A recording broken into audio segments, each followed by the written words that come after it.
Ես կրկին անգամ ուզում եմ մի քանի ճշմարտություններ ասել, որոնք դառն են։ Ես այս ճշմարտությունները պարտավոր եմ ասել, որովհետև այն վիճակում, այն հոգեբանական, բարոյահոգեբանական վիճակում, որ գտնվում է հայ ժողովուրդը, հատկապես 44-օրյա պատերազմից հետո եւ այն հետևությունները, որոնք այդպես էլ քաղաքական ուժերի մեծամասնությունը չարեցին, ստեղծել է մի տարօրինակ իրավիճակ եւ ես հիմա ուզում եմ մի քանի բան ասել հայ ժողովրդին։ Իհարկե գիտակցում եմ, որ որոշ բլոգերներ կամ չգիտեմ ինչ են իրենց անվանում կամ քաղաքական գործիչներ կրկին ինձ թիրախավորելու են, բայց ես ուզում եմ ասել, որ կոչ անել, դադարեցնել հետևյալ խոսակցությունը եւ հետևյալ թեզերի տարածումը, թե ինչ որ մեկը վերցրեց ու Արցախը հանձնեց։ Ես ուզում եմ այդ նախադասությունը, երբ ասում եք, երբ ուզում եք, որ ձեզ հավատան, մի փոքր երկար մտածեք, ինչ եք ասում։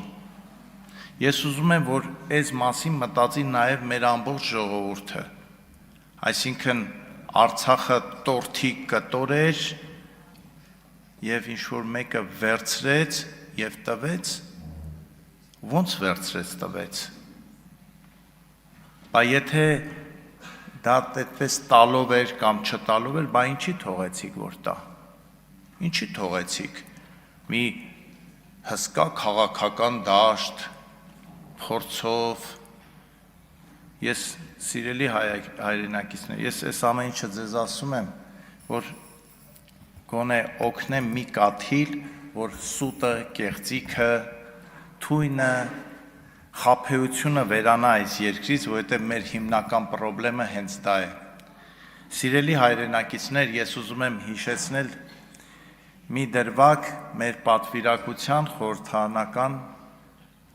22 թվականի վերջին ջերմուկյան Վարդենիսյան դեպքերից պատերազմական մարտական գործողություններից հետո, երբ որ Իրանում հանդիպեցինք լուսահոգի իրենց Աբդուլլահյանի հետ, արտգործնախարարի, նա մի այսպիսի նախադասություն ասեց։ Ասեց, ես վերցրեցի հեռախոսը եւ զանգեցի Բաքու ու ասացի անմիջապես դադարեցրեք պատերազմը։ Ու հետո ավելացրեց նայելով մեր աչքերին, ասեց դուք հասկանում եք, որ Հայաստանը մի այլ հարց է, Արցախը մի այլ հարց, իհարկե նա ասեց Լեռնային Ղարաբաղ, ասեց Լեռնային Ղարաբաղը, ինչպես մենք, այնպես էլ ամբողջ միջազգային հանրությունը ճանաչել էր ու ճանաչում է Ադրբեջանի Հանրապետության մաս։ Մենք մեզ խաբելով ապրել ենք, մենք մեզ խաբելով հազարավոր տղաների, հերոսների կյանք է արժանացել այդ խաբելը։ Ես ուզում եմ դուք այն որ ասում են Արցախը վերցրեցին եւ տվեցին, մենք որևէ մեկը չէր կարող Արցախը վերցնել եւ տալ, եթե այն մերը լիներ։ Մերն էր մեծ հայքի մի մասներ, այնպես ինչպես Գանձակը, այնպես ինչպես Ղազախը, այնպես ինչպես Թովուզը, այնպես ինչպես Իգդիրը, այնպես ինչպես Մուշը, որոնք մի ժամանակ եղել են մեծ հայքի մի մասը։ Բայց այդ մենք գիտենք ու մեզ է հետաքրքիր եւ որևէ մեկին, այդ թվում Ռուսաստանին, Իրանին, չգիտեմ Մադագասկարին, դա որևէ կերպ հետաքրքիր չի եղել։ Եվ այդ մասին շատ լավ իմացել է եւ Լևոն Տեր-Պետրոսյանը, եւ Ռոբերտ Քոչարյանը, եւ Սերժ Սարգսյանը, եւ Նիկոլ Փաշինյանը։ Իմացել եմ, բայց գիտեք ինչ, մի ծանր հիվանդություն ունի մեր այազգը։ Ասում է, բա ամոթ չի ճիշտ ասել, ամոթ չի գանք տուն եւ մեր սիրելի կնոջը երեխաներին ասել, երեխաներ, սիրելի կին, այ են ավտոտնակը մերը չի, որովհետև ոչ փաստաթղթով է մերը, ոչ էլ մենք կարանք դա պահենք, բայց ամոթ է հասի։ Եվ ընկնում է ինչպես ամեն մի հայ, այդպես էլ մեր ցանկացած ղեկավար։ Լևոն Տեր-Պետրոսյանը գիտեր Արմեն Շեկոյանի ասած, բայց մեզ չէր ասում։ Նույնը բոլորը։ Մենք մի խնդիր ենք ունեցել, սիրելի հայրենակիցներ, 94 թվականի զինադադարից հետո այնպես անել, որ արցախցիները մնան ու ապրեն, պահպանելով իրենց հայկական ինքնությունը։ Բայց հետո մենք սկսեցինք տարբեր պատճառներով տարբեր խաղեր խաղալ, համարեցինք, որ գիտեք, մի վտանգավոր արտահայտություններ կա, որ գցում են ժողովրդի մեջ ու գնում է այսպես չհասկանալով էլ ինչ ենք ասում։ Ասում է մեկը ասել է արյունով տրված հողը միայն Այրամբ են տալիս։ Այսինքն, լավ, այս 3 միլիոն ժողովուրդը մի օր չասեց, այս ինչ եք ասում։ Այսինքն ո՞նց էլի, այսինքն դե տալու ենք, բայց թող մի 4000 երեխա էլ զոհվի, տղա էլ զոհվի, քաջ էլ զոհվի, բայց մենք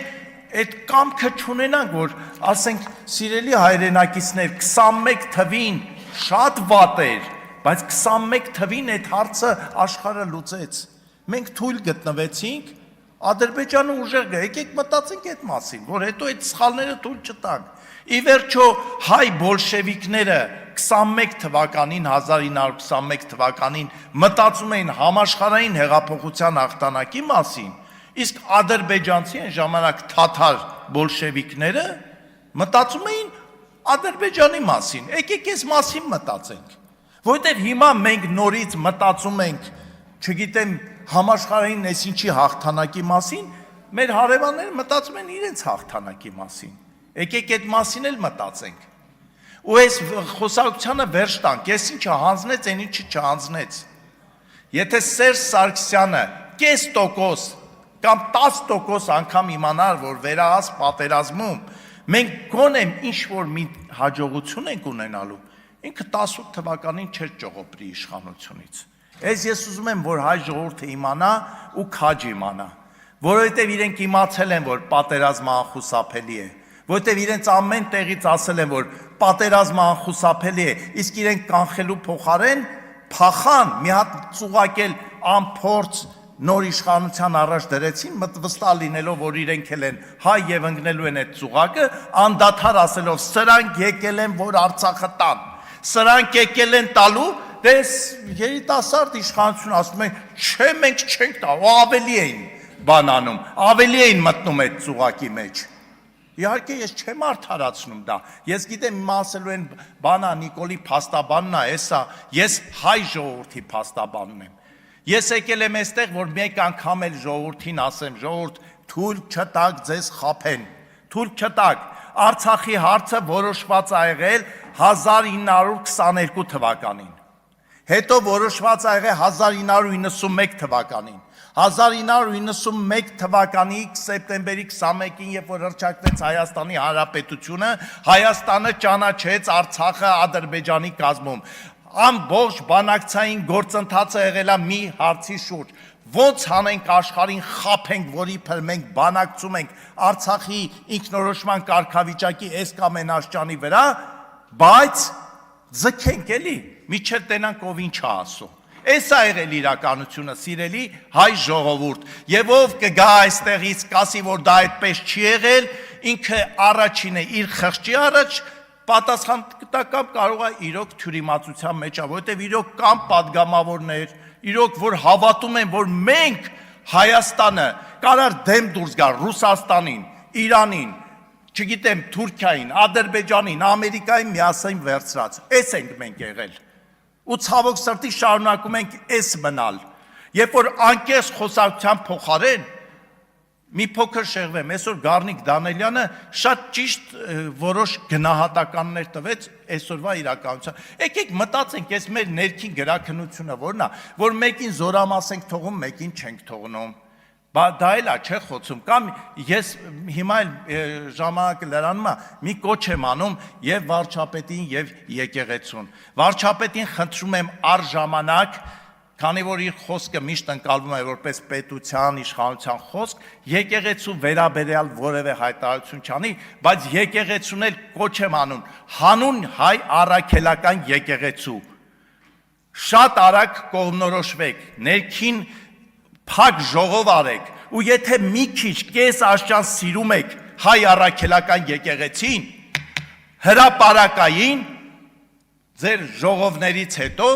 պատասխանեք հնչող մեղադրանքներին եւ հետեւություն արեք։ Հետեւություն արեք, որովհետեւ շատ ներողություն եմ խնդրում, կես րոպեով ավարտեմ, այս գիշերը պատահաբար այդ էջը բացեցի, որովհետեւ հետո հասկացա, որ այս պիտի ասեմ ես։ Պողոս Առաքյալի թուղթը գաղատացիներին մի հատված կա, ասում է եղբայրներ, դուք կոչված եք ազատության, միայն թե ձեր ազատությունը սոսկ մարմնի ցանկությունների համար չլինի, այլ սիրով ծառայեցեք միմյանց, որովհետև ամբողջ օրենքը այս մեկ խոսքի մեջ է ամփոփվում. պիտի սիրես քո ընկերոջը, ինչպես ինքդ քեզ, իսկ եթե միմյանց խածոտեք եւ հոշոտեք, զգուշ եղեք, գուցե թե միմյանց ոչնչացնեք, եկեք միմյանց չոչնչացնենք։